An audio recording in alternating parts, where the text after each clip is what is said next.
Hello everyone, स्वागत है आपका प्रगति पथ शिक्षण संस्थान के यूट्यूब चैनल में। जैसे कि आपने लास्ट वीडियो में देखा था कि हमने संविधान का भाग 1 पढ़ा था और भाग 1 के तहत भारत का जो संघ है और उसका राज्य क्षेत्र है, इसका प्रावधान हमने यहाँ पर देखा था। आज मैंने आपको बताया था कि इसके बाद का अगला जो हमारा वीडियो होगा वो होगा भारत के राज्यों का गठन, कि भारत के अंतर्गत जो नए राज्य थे उन नए राज्यों का गठन किस प्रकार से यहाँ पर हुआ था। तो आज हम इसी विषय पर यहाँ पर चर्चा करेंगे। देखिए क्या हुआ कि जब भारत आपका स्वतंत्र हुआ और स्वतंत्रता के दौरान भारत का विभाजन हुआ, तो विभाजन के बाद जो हमारा देश था, हमारे देश को कुछ आपके पार्टों, हमारे देश के अंतर्गत जो भी क्षेत्र थे उनको 4 पार्टों में यहाँ पर डिवाइड किया गया था। एक तो सबसे पहली बात यहाँ पर आपकी जो है ब्रिटिश रियासतें थी। एक आपकी ब्रिटिश जो है कमिश्नरी हुआ करती थी। ये ब्रिटिश कमिश्नरियों में आपका पहला पार्ट यहाँ पर था। दूसरा पार्ट अगर हम बात करेंगे तो देशी रियासतों का विलय हो गया था, लेकिन फिर भी उनको आपका भारत के अंतर्गत एक राज्यों के तहत जो है यहाँ पर दर्जा दिया गया था। तो दूसरी जो आपके पार्ट थे यहाँ पर वो थी देशी रियासतें। तीसरा जो पार्ट था यहाँ पर आपका जो है इन्हें कहते थे चीफ कमिश्नर प्रांत जो है। और चौथा जो हुआ करता था ये था आपका अंडमान निकोबार। तो स्वतंत्रता के बाद भारत इन 4 पार्टों में डिवाइड हो गया था। ब्रिटिश कमिश्नरी, देशी रियासतें, चीफ कमिश्नर प्रांत और आपका अंडमान निकोबार। देखिए क्या हुआ, जब भारत आपका इन पार्टों में डिवाइड हो गया तो भारत के लोगों ने मांगे करनी शुरू कर दी कि भाई आप भारत के अंतर्गत ऐसा करिए कि नए राज्यों का गठन करिए। अभी भारत का संविधान बना ही नहीं था, लेकिन तब भी फिर भी स्वतंत्रता के बाद भारत के लोगों के द्वारा यहाँ पर नए राज्यों के गठन की मांगें जो हैं शुरू कर दी गई थी। जब भारत ने नए राज्यों की मांगें करनी शुरू करी तो भारत के लोगों ने कहा ठीक है, हम नए राज्य, जो मंत्रिमंडल था, भारत सरकार थी, उसने कहा ठीक है, हम भारत के अंतर्गत नए राज्यों का गठन करेंगे, लेकिन आप ऐसा करिए संविधान बनने दीजिए, उसके बाद हम नए राज्यों का गठन भारत के अंतर्गत कर देंगे। लेकिन भारत के अंतर्गत जैसे अलग अलग क्षेत्र थे, दक्षिण भारत था, पूर्वोत्तर भारत था, यहाँ पर लोगों ने मांगे करनी शुरू कर दी। तो और भारत के अधिकांश जो लोग थे, जो क्षेत्रीय लोग थे, वो आपका जो है भाषा के आधार पर राज्यों की मांगे कर रहे थे। भाषा के आधार पर मतलब तेलुगु भाषी जो लोग थे वो कह रहे थे हमारे लिए आपका तेलुगु राज्य बनाइए। तमिल भाषी जो लोग थे वो कह रहे थे हमारे लिए तमिल राज्य बनाइए। मराठी भाषी जो लोग थे वो हमारे लिए मराठी राज्य बनाइए। इस तरीके से अपने लिए अलग अलग तरीके से आपके अलग राज्य की मांग कर रहे थे भाषाई आधार पर। तो भारत सरकार ने कहा भाई क्या करें। तो भारत सरकार ने इन मांगों को ध्यान में रख करके जो भारत का स्वतंत्र भारत का मंत्रिमंडल था, उन्होंने क्या किया कि जो है एक आपका जो है यहाँ पर एक आयोग का गठन किया। यहाँ पर एक आयोग का गठन किया और आपका जो है इसे आपका एस.डी. धर आयोग यहाँ पर कहा गया। ये एस.डी. धर आयोग था। अगर मैं इस आयोग की बात करूंगा तो ये आयोग जो है इनके द्वारा भारत सरकार जो थी उसके द्वारा जून 1948 में जो है बनाया गया था। जून 1948 में एक धर आयोग का गठन किया गया। अगर मैं धर आयोग की बात करता हूं तो ये जो धर आयोग था, इस धर आयोग का गठन एक जो है इलाहाबाद हाईकोर्ट के रिटायर्ड जज थे, इनका नाम था एस.के. धर। इनका नाम था एस.के. धर जो है। तो इन एस.के. धर की अध्यक्षता में यहाँ पर एक धर आयोग का गठन किया गया कि भाई आप जांच करें, भारत के अंतर्गत आप देखिए, रिपोर्ट प्रस्तुत करिए कि भाई भाषाई आधार पर राज्यों का गठन करना सही है या गलत जो है। धर आयोग ने इसका ब्यौरा तैयार किया। ब्यौरा तैयार करने के बाद उन्होंने देखा, पूरी अपनी जो है वहां पर जो है जांचें की और जांचें करने के बाद इन्होंने लगभग दिसंबर 1948 में अपनी रिपोर्ट प्रस्तुत करी। धर आयोग ने जैसे ही आपकी जो है रिपोर्ट यहाँ पर प्रस्तुत करी, धर आयोग ने कहा कि भाई भाषाई आधार पर भारत के राज्यों का गठन करना बिल्कुल गलत है। आप बिल्कुल भी भाषाई आधार पर राज्यों का गठन न करिए, आप भौगोलिक आधार पर राज्यों का गठन कर सकते हो, प्रशासनिक आधार पर राज्यों का गठन कर सकते हो, लेकिन अगर आप भाषाई आधार पर राज्यों का गठन करोगे तो भारत का बहुत जल्दी ही टुकड़ों में विभाजन हो जाएगा। इसलिए उन्होंने जो है इस एस के धर आयोग ने भाषाई आधार पर राज्यों के गठन को नकार दिया।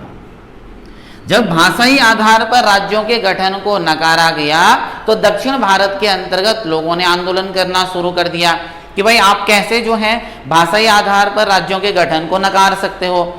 फिर भारत के जो प्रधानमंत्री थे, प्रधानमंत्री जी और जो भारत के अंतर्गत आपके उप प्रधानमंत्री थे, उन्होंने कहा एक बार फिर से हम जो है एक बात पर चर्चा करेंगे कि भाई भाषाई आधार पर राज्यों का गठन होना है कि नहीं होना है। फिर से लगभग आपका जो है दिसंबर 1948 में भारत के अंतर्गत एक जेवीपी आयोग का गठन किया गया। देखिए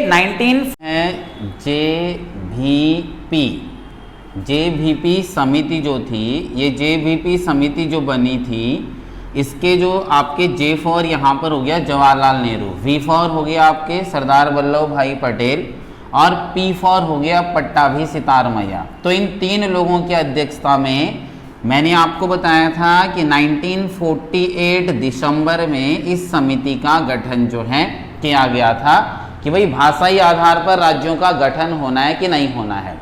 अब जब यह समिति बनी तो इस समिति ने 1949 में अपनी रिपोर्ट प्रस्तुत करी। जब इस समिति ने 1949 में अपनी रिपोर्ट प्रस्तुत करी तो इसने कहा कि भाई भाषाई आधार पर भारत के राज्यों का गठन जो है नहीं हो सकता है। भाषाई आधार पर अगर भारत के राज्यों का गठन होगा तो इसमें आपका जो है भारत विभिन्न पार्टों में विभाजित हो सकता है। तो इसके बाद इन्होंने कहा अगर आपको भारत में राज्यों का गठन करना ही है तो आप भौगोलिक आधार पर राज्यों का गठन करिए। आप जो है भौगोलिक आधार पर राज्यों का गठन करिए या आप जो है प्रशासनिक आधार पर राज्यों का गठन करिए। इस प्रकार की राय इस जेवीपी समिति के द्वारा यहाँ पर दी गई। अब जब इस समिति ने अपनी रिपोर्ट पेश करी तो रिपोर्ट पर पेश करने के बाद पूरे भारत के अंतर्गत ये जो आंदोलन था भाषाई आधार पर राज्यों की मांग का, ये आंदोलन बहुत बड़ा उग्र हो गया और लोगों ने आंदोलन करना, जगह जगह पर जो है आंदोलन होना शुरू हो गया। तो इस दौरान दक्षिण भारत के अंतर्गत एक व्यक्ति थे, इनका नाम था आपका पोंटी। इनका नाम था, दक्षिण भारत के एक व्यक्ति थे पोंटी श्री रामल्लू। पोंटी श्री रामल्लू नाम के व्यक्ति थे और इन पोंटी श्री रामल्लू नाम के व्यक्ति ने क्या किया कि ये मूल रूप से केरल के निवासी थे और ये केरल के निवासी थे। ये चले गए आपके जो है कहाँ, आंध्र प्रदेश के अंतर्गत। आंध्र प्रदेश के अंतर्गत गए और यहाँ पर आंध्र प्रदेश के तेलुगु भाषी जो लोग थे उनको जो है इन्होंने इकट्ठे किया और उन्हें कहा कि आप अपने लिए क्या करिए, एक जो है तेलुगु भाषी, एक जो है अपने लिए तेलुगु भाषी राज्य की मांग करिए। ये जो आपके पोंटी श्री रामल्लू थे यहाँ आंध्र प्रदेश जाते हैं, यहाँ के लोगों से बात करते हैं कि आप तेलुगु भाषी राज्य की मांग यहाँ पर करिए। और इस दौरान यहाँ से एक आंध्र प्रदेश जो क्षेत्र था उस आंध्र प्रदेश क्षेत्र के अंतर्गत तेलुगु भाषी राज्य बनाने की मांग जो है उठ जाती है। ये जो आपके रामल्लू हैं ये इनके लीडर हैं। ये लगभग यहाँ पर 56 दिन की भूख हड़ताल करते हैं। पोंटी रामल्लू जो है 56 दिन की भूख हड़ताल करते हैं और 56 दिन की भूख हड़ताल करने के बाद लगभग अगर एक हम 56 दिन की भूख हड़ताल करने के बाद 15 दिसंबर का दिन होता है, लगभग 15 दिसंबर 1952 को 15 दिसंबर 1952 को इन पोंटी रामल्लू की यहाँ पर क्या हो जाती है, मृत्यु हो जाती है। जब पोंटी रामल्लू की मृत्यु हो जाती है तो इनकी मृत्यु के बाद भारत के अंतर्गत ये आंदोलन बहुत ही बड़ा उग्र हो जाता है और भारत के जो राजनेता हैं वो समझ नहीं पाते हम क्या करें और भारत के राजनेता जल्दीबाजी में फटाफट से इस तेलुगु भाषी क्षेत्र को एक राज्य बना देते हैं 1 अक्टूबर 1953 को। 1 अक्टूबर 1953 को भाषाई आधार पर भारत में एक राज्य का गठन हो जाता है जिसका नाम क्या है आपका आंध्र प्रदेश। तो भारत में भाषाई आधार पर गठित होने वाला पहला जो राज्य था वो आंध्र प्रदेश था। आंध्र प्रदेश का गठन भाषाई आधार पर 1 अक्टूबर 1953 को यहां पर हुआ। अब जब आंध्र प्रदेश का गठन हो गया तो और राज्य भी यहां पर थे, वो और राज्य भी यहां पर मांग कर रहे थे हमें भी भाषाई आधार पर राज्य दीजिए जो है। और आंध्र प्रदेश के गठन के बाद वो मांगे और भी बड़ी आपकी जो है उग्र हो गई।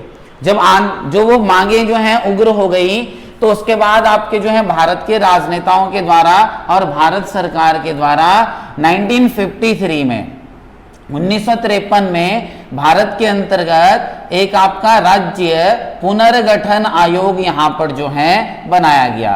एक राज्य पुनर्गठन आयोग बनाया गया भारत सरकार के द्वारा 1953 में। और इस पुनर्गठन आयोग का जो अध्यक्ष बनाया गया था एक व्यक्ति यहां पर थे जिनका नाम था फजल अली। फजल अली नाम के व्यक्ति थे। इन फजल अली नाम के व्यक्ति को राज्य पुनर्गठन आयोग का अध्यक्ष बनाया गया। इसके साथ साथ इनकी सहायता के लिए एक व्यक्ति हैं के.एम. पणिकर, एक के.एम. पणिकर नाम के व्यक्ति और दूसरे जो हैं हृदयनाथ कुंजरू, हृदयनाथ कुंजरू नाम के दो व्यक्ति थे। इन दोनों को फजल अली की सहायता के लिए अन्य सदस्य यहां पर जो है नियुक्त किया गया। ये जो राज्य पुनर्गठन आयोग था इसके अध्यक्ष फजल अली थे, इसलिए इसको फजल अली आयोग के नाम से भी जो है जाना जाता है। फजल अली आयोग ने अपनी रिपोर्ट तैयार करी। रिपोर्ट तैयार करने के बाद उन्होंने कहा कि भाई भारत के अंतर्गत जब आपने पहले राज्य का गठन यहां पर कर लिया है तो आप अन्य राज्यों का गठन भी भाषाई आधार पर कर सकते हो। इस आयोग ने फजल अली आयोग ने 1955 ईस्वी में अपनी रिपोर्ट यहां पर प्रस्तुत करी। 1955 में फजल अली आयोग के द्वारा अपनी रिपोर्ट प्रस्तुत की गई और रिपोर्ट प्रस्तुत करने के बाद ये जो फजल अली आयोग था इस आयोग की रिपोर्ट के आधार पर भारत सरकार ने भारतीय संविधान में एक 7वां संविधान संशोधन किया 1956 में। और 7वां संविधान संशोधन 1956 के तहत भारत के अंतर्गत जो क्षेत्र भाषाई आधार पर राज्यों की मांग कर रहे थे तो इस अधिनियम के तहत 7वां संविधान संशोधन अधिनियम 1956 के तहत भारत के अंतर्गत कुछ राज्यों का पुनर्गठन किया गया। इसके तहत उन्होंने 14 राज्य यहां पर बनाए, 14 राज्य पुनर्गठित करके बनाए गए और साथ साथ यहां पर आपका जो है 6 केंद्र शासित प्रदेशों का गठन किया गया। तो 14 राज्य और 6 केंद्र शासित प्रदेश आपके देश के अंतर्गत यहां पर बने थे, जिनमें से अगर हम सबसे पहले बात करेंगे तो भाषाई आधार पर जिस राज्य का गठन सबसे पहले किया गया था आंध्र प्रदेश का 1956 में सबसे पहले इसी राज्य का पुनर्गठन किया गया। 1956 में आंध्र प्रदेश का पुनर्गठन किया गया। आंध्र प्रदेश के साथ साथ अगर हम बात करेंगे जम्मू कश्मीर राज्य का पुनर्गठन किया गया। जम्मू कश्मीर के साथ साथ पंजाब को एक राज्य बनाया गया। पंजाब के अलावा जो है राजस्थान को एक राज्य बनाया गया। यूपी को एक राज्य यहाँ पर बनाया गया। एमपी को एक राज्य बनाया गया। एमपी के साथ साथ मुंबई जो आपका क्षेत्र है उस मुंबई क्षेत्र को एक राज्य बनाया गया। मैसूर वाला जो क्षेत्र है कर्नाटक के अंतर्गत उसे एक राज्य बनाया गया। मद्रास जो क्षेत्र है उस मद्रास को एक राज्य बनाया गया। उड़ीसा वाला जो एरिया है उड़ीसा को एक राज्य यहाँ पर बनाया गया। तो इस तरीके से भारत के अंतर्गत 1956 के अधिनियम के तहत भारत में 14 राज्यों का यहाँ पर गठन किया गया था, जिसमें आंध्र प्रदेश के अलावा जम्मू कश्मीर के अलावा पंजाब के अलावा आपका राजस्थान के अलावा आपका जो है यूपी के अलावा आपका एमपी के अलावा आपका मुंबई, मुंबई के अलावा आपका मैसूर, मैसूर के अलावा आपका जो है मद्रास यहाँ पर था, मद्रास के अलावा था आपका जो है उड़ीसा, उड़ीसा के अलावा अगर हम बात करेंगे यहाँ पर तो एक राज्य आपका पूर्वोत्तर भारत के अंतर्गत बनाया गया था जिसका नाम था जो है असम। असम के साथ साथ अगर हम बात करेंगे तो आपका 12वां राज्य एक था यहाँ पर जो है वेस्ट बंगाल, वेस्ट बंगाल जो है, वेस्ट बंगाल के अलावा आपका जो है एक राज्य यहाँ पर 13वां राज्य जो है बिहार भी बनाया गया था, और एक राज्य आपका जो है यहाँ पर जिसे हमने छोड़ा है वो था यहाँ पर मलयालम भाषा के आधार पर जिसका नाम है केरल। तो ये जो हैं 14 राज्यों का गठन यहाँ पर किया गया था, और मैंने बताया कि 7 केंद्र शासित प्रदेश भी यहाँ पर बनाए गए थे।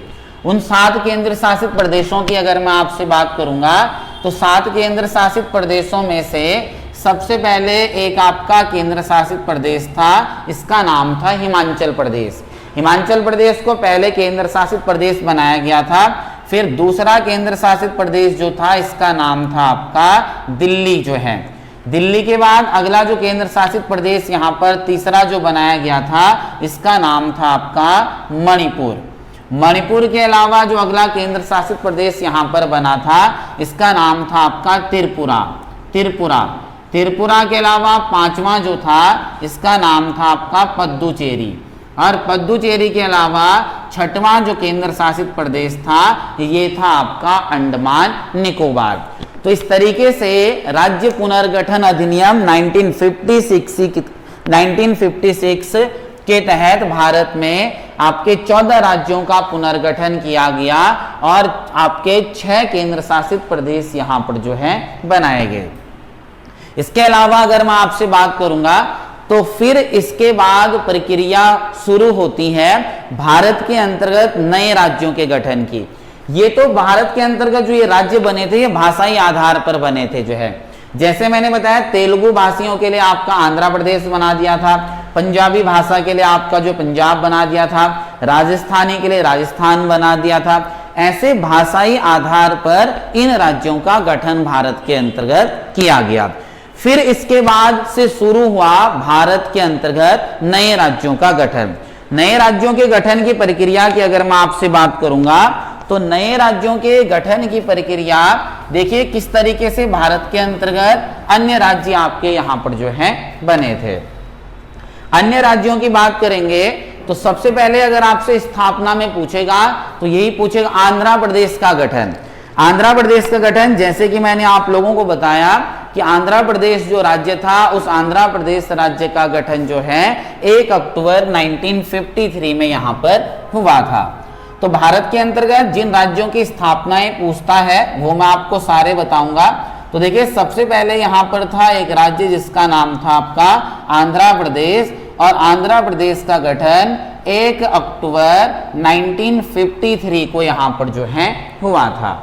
1 अक्टूबर 1953 को आंध्र प्रदेश राज्य का गठन हुआ था। और मैंने बताया था कि भाषाई आधार पर जो मुंबई वाला क्षेत्र था उस मुंबई वाले क्षेत्र को आपका जो है भाषाई आधार पर यहां पर जो है बना दिया गया था। उसके अलावा अगर हम बात करेंगे तो 1953 में सबसे पहले आंध्र प्रदेश बना। आंध्र प्रदेश के बाद अगर हम बात करेंगे तो एक टाइम आया आपका 1960 का, 1960 का। 1960 में 1 मई का दिन था।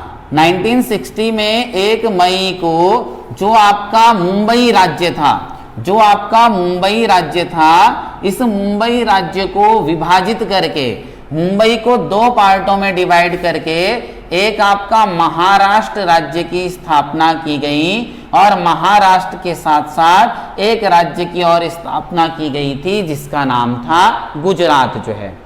क्योंकि पहले आपका गुजरात और जो महाराष्ट्र वाला पार्ट था उस दोनों को आपका मुंबई के नाम से स्थापित किया गया था, लेकिन 1960 में इसका विभाजन करके इससे एक महाराष्ट्र राज्य की स्थापना की गई और एक आपके गुजरात राज्य की स्थापना यहां पर जो है की गई थी। इसके अलावा अगर हम बात करेंगे तो जैसे मैंने बताया था फिर 1963 का टाइम आया और 1963 में असम वाले क्षेत्र से एक नागालैंड राज्य की स्थापना यहाँ पर जो है की गई। 1963 में नागालैंड की स्थापना यहाँ पर हुई थी। फिर टाइम आया आपका जो है 1966 का, 1966 का। 1966 की अगर मैं आपसे बात करता हूं तो मैंने बताया था जो पंजाबी भाषा थी उसके आधार पर एक आपका जो है पंजाब राज्य का गठन किया गया था। 1966 में जो पंजाब राज्य था उस पंजाब राज्य से, पंजाब क्षेत्र से एक आपका जो है हरियाणा वाले क्षेत्र को अलग कर दिया गया और हरियाणा वाले क्षेत्र को अलग राज्य बनाया गया था 1966 में। फिर उसके बाद टाइम आया आपका जो है 1971 का। 1971 ईस्वी की अगर मैं आपसे बात करूंगा तो 1970 ईस्वी में जो हिमाचल प्रदेश था उस हिमाचल प्रदेश को केंद्र शासित प्रदेश से अब क्या बना दिया गया, एक राज्य बना दिया गया। फिर टाइम आया आपका 1972 का, 1972 ईस्वी का। 1972 की अगर मैं आपसे बात करता हूं तो 1972 में 3 राज्यों का गठन किया गया था और इन 3 राज्यों की अगर मैं आपसे बात करूंगा तो तीनों राज्य, चाहे इनकी स्थापना हो, चाहे इनके हाई कोर्ट हो, चाहे इनका आपका जो है भाषाएं हो, तीनों राज्यों की हर प्रक्रिया एक साथ यहां पर चलती हैं। तीनों राज्यों की अगर मैं आपसे बात करूंगा तो आप मणिमेत्री याद रख सकते हो। मणिमेत्री, मणिपुर आपका मणिपुर हो गया, मे फॉर आपका मेघालय हो गया और त्रि फॉर आपका जो है त्रिपुरा हो गया। तो मणिपुर, मेघालय, त्रिपुरा राज्य का जो गठन किया गया था वो 1972 में यहां पर जो है किया गया। फिर 1975 ईस्वी का टाइम आता है और 1975 में एक बहुत ही महत्वपूर्ण राज्य जिसका नाम है सिक्किम। सिक्किम को भारत का 22वां राज्य यहां पर बनाया जाता है 36वें संविधान संशोधन के तहत। तो सिक्किम जो भारत का राज्य बना था वो बना था 1975 में। और उसके बाद की अगर हम बात करेंगे फिर टाइम आता है 1987 का। 1987 में भारत के अंतर्गत फिर से 3 राज्यों का गठन किया जाता है। इन 3 राज्यों की अगर मैं आपसे बात करता हूं तो एक राज्य है आपका अरुणाचल प्रदेश, एक राज्य है अरुणाचल प्रदेश। अरुणाचल प्रदेश के अलावा एक राज्य यहां पर है जिसका नाम है आपका मिजोरम, और मिजोरम के अतिरिक्त एक राज्य यहां पर है जिसका नाम है आपका जो है गोवा। देखिए तीनों राज्यों का गठन 1987 में किया जाता है, लेकिन अरुणाचल प्रदेश और मिजोरम जो हैं वो 20 फरवरी 1987 को बनते हैं, जबकि जो गोवा है वो 30 मई 1987 को गोवा की स्थापना यहां पर जो है की जाती है। तो मैंने कहा 22वां राज्य आपका जो है सिक्किम बना था, 23वां अरुणाचल प्रदेश, 24वां मिजोरम और 25वां राज्य आपके भारत का जो बना था वो था यहां पर जो है गोवा। गोवा के बाद जैसे ही भारत के अंतर्गत 25 राज्य यहां पर बने थे और उन 25 राज्यों के बाद अगले की अगर मैं बात करूंगा तो भारत के अंतर्गत 26वां राज्य, 26वें राज्य की अगर हम बात करेंगे तो 26वें राज्य की अगर मैं आपसे बात करूंगा तो 2000 का टाइम था। 2000 में भारत के अंतर्गत 3 नए राज्यों का गठन किया गया था। सबसे पहले भारत के अंतर्गत 26वां राज्य जो बना था उस 26वें राज्य का नाम था यहां पर आपका छत्तीसगढ़। छत्तीसगढ़ से आप याद रख सकते हो 26वां राज्य छत्तीसगढ़ बना था और इस छत्तीसगढ़ का गठन 1 नवंबर 2000 को यहां पर जो है किया गया। उसके बाद भारत का 27वां राज्य जो आपका बना वो बना था उत्तराखंड, और उत्तराखंड का गठन 9 नवंबर 2000 को जो है किया गया। फिर भारत के अंतर्गत 28वां राज्य जो बना था वो 28वां राज्य आपका यहां पर था, इस राज्य का नाम था आपका झारखंड। और झारखंड की अगर मैं आपसे बात करूंगा तो 15 नवंबर 2000 को इस झारखंड का गठन किया गया। और उसके बाद आपका जो है लगभग 2014 का टाइम था और 2014 में फिर से जो सबसे पहले भारत का राज्य बना था आंध्र प्रदेश। आंध्र प्रदेश पुनर्गठन विधेयक पारित करके 2 जून 2014 को एक भारत के 29वें राज्य का गठन किया गया था और जिसका नाम था यहाँ पर क्या आपका तेलंगाना। तो इस तेलंगाना को मिलाकर के भारत के अंतर्गत 2 जून 2014 तक 29 राज्य यहाँ पर जो हैं हो चुके थे। वर्तमान में अगर मैं आपसे बात करूंगा तो वर्तमान में भारत के अंतर्गत आपके अभी जो है 28 राज्य हैं और 28 राज्यों के अलावा आपके जो हैं 8 केंद्र शासित प्रदेश आपके भारत के अंतर्गत हैं। 28 राज्यों की अगर बात करेंगे तो पहले 29 थे। जैसे आप लोगों ने देखा था कि जम्मू कश्मीर जो है 31 अक्टूबर 2019 को जम्मू कश्मीर को भारतीय संघ में शामिल करके जो है उसे भारत का एक आपका केंद्र शासित प्रदेश बना दिया गया है। तो अब भारत के अंतर्गत आपके 28 राज्य यहाँ पर हैं।